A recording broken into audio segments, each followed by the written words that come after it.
Yo guys, and welcome back to this new video here on the channel. And on today's video I will be explaining on how you could be using the relative strength index, the RSI, as an indicator to make yourself a profitable trader. So if you want to be finding out on how to use this indicator, make sure to watch this video till the end, and of course subscribe to the channel. Hit that like button, and of course don't forget to smash up the bell notification so you will be definitely not miss out on any of the further content that we're going to drop out on this channel. But with that being said guys, let's go right away in towards the content. So to start off, I'm currently using TradingView, and of course you can easily search it up on Google, where you can sign up an account for free, and you could be using this indicator as well completely for free.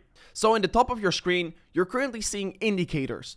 If you press on indicators, you're going to see a list with, first of all, your favorite indicators, my scripts, build-ins, or of course community indicators or invite-only scripts here. So the RSI, Relative Strength Index, is a built-in indicator. So you press on built-ins, you type in RSI, or you just type in Relative Strength Index. You could give it a star, so it's going to be standing on your favorites. But if you press on it, it will be appearing on your screen. Currently, the RSI as well has a moving average in it. And of course, if you double click on it, because I don't think that it is very useful, you can of course adjust the style and adjust all kinds of settings of the RSI.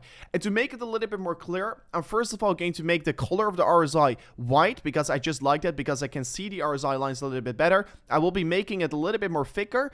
I will be as well disable the RSI band moving average, because I don't really like the moving average. And I will be changing the background color to whatever you prefer. Of course, this is definitely personal preference. So if you want to be choosing a different color or whatsoever, you could do whatever you want, but I just changed up these colors so I can make it a little bit more clear for everyone to easily spot everything in the RSI. What is the RSI exactly telling us? The RSI is of course telling us how strong or weak an asset is, and it is currently getting measured between 0 and 100 on the index. So if it's trading on 100, it's extremely overextended. If it's trading on 0, it's extremely oversold. But of course, we usually never tend to see the 0 or even the 100 getting reached here, unless of course a coin is only going up and up and up, and it's not coming down, of course. Right now for Bitcoin, we can see we've been several times in this overbought territorium, and what basically is identified as the overbought territorium is everything above this 70 on the index.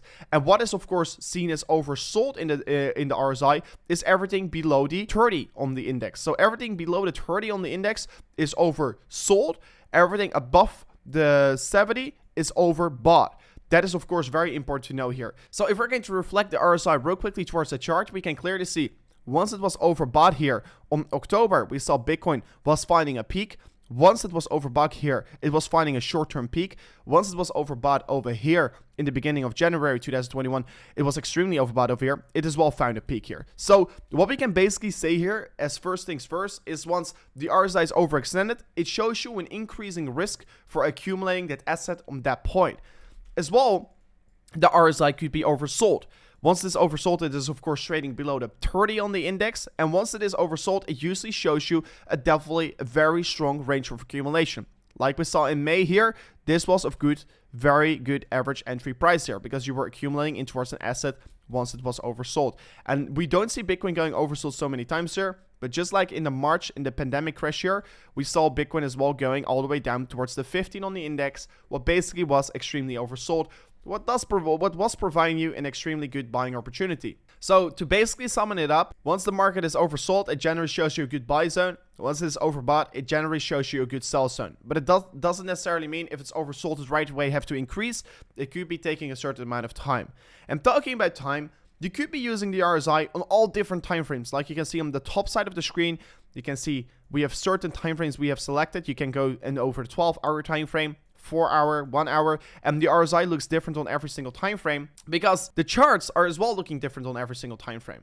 Basically, it does work on every single time frame the same here. But let's right now talk about how you could be using the RSI to your advantage for trading. I think the RSI is very strong to spot divergence. So if you want to be spotting momentum divergence, RSI is a very good indicator to use it. So what basically a divergence is once the market is forming, let's say, a lower low on the market, but the RSI is forming a higher low, you're forming a bullish divergence, like you can see on the left side of the screen here.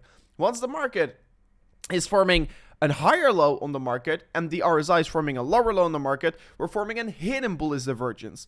Of course, we do have bullish divergence, but as well bearish divergence, because that is how you spot bullish momentum in the market. But there's also a possibility that you're going to spot bearish momentum in the market. Bearish momentum is, of course, getting spotted if we're going to form a higher high on the price action with a lower high on the indicator. And for instance, to give you guys a very quick example of a bearish divergence, was of course the high over here on the market in November. Price action was forming a higher high, RSI was forming a very significant lower high. So there we were seeing a regular bearish divergence. We also created hidden bearish divergence lately, while we were forming, of course, higher highs on the RSI, and the price action was forming lower highs. So this was, of course, a hidden bearish divergence what we were creating on the market, because yeah, price action was forming a lower high, but the relative strength index still increased in its valuation. So the reason why this is a bullish or bearish divergence is very easy to explain here. Like, the first regular bearish divergence is bearish because the price action increased in valuation, but the relative strength index is losing strength here. So the buy pressure is going out of the market, but market still set higher highs, shows you bearish price action. As well, for the hidden bearish divergence is, okay, price action is forming a lower high, but still the momentum indicator, in this case the RSI, is still increasing in its valuation. What does clearly shows us that there is weakness in the chart. To give a very quick example about how a regular bullish divergence works here, I will be explaining another thing here. So once the price action is forming, of course, a lower low in the market, and the relative strength index is forming a higher low in the market, you are forming a bullish divergence. Because basically what this tells you, market is forming a lower low, but the relative strength index, so the sell pressure, is going out of the market, what shows you a lot of bullishness in the market, what of course allows you to take a long position. We also can form a hidden bullish divergence, and a hidden bullish divergence is getting formed here once the price action forms a higher low, but the relative strength index forms a lower low here. And that as well provides you a very good trading opportunity. So this is basically how you spot bullish and bearish divergence on the market. And of course, you could be using these divergence trading strategies on every single time frame. You could be using them on the 1 hour, 4 hour, whatever you prefer, as well on the daily time frame.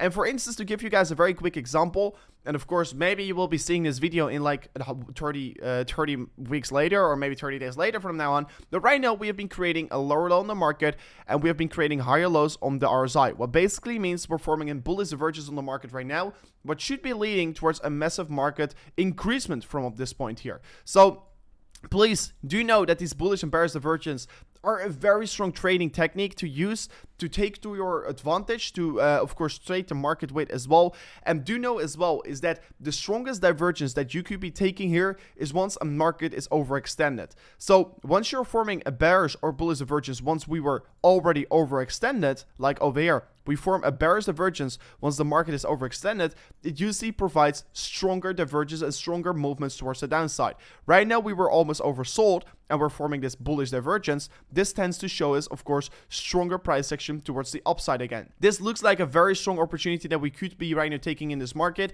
and please do take this in consideration. And guys, if you do think this video was valuable, do not forget to right away smash up that like button. Of course, subscribe to the channel and share this video with your friends if you do want to be helping them out as well with how to read the RSI divergence here on the cryptocurrency market. Then with that being said, guys, thank you so much for watching, and I'll see you guys on the next one. Peace out.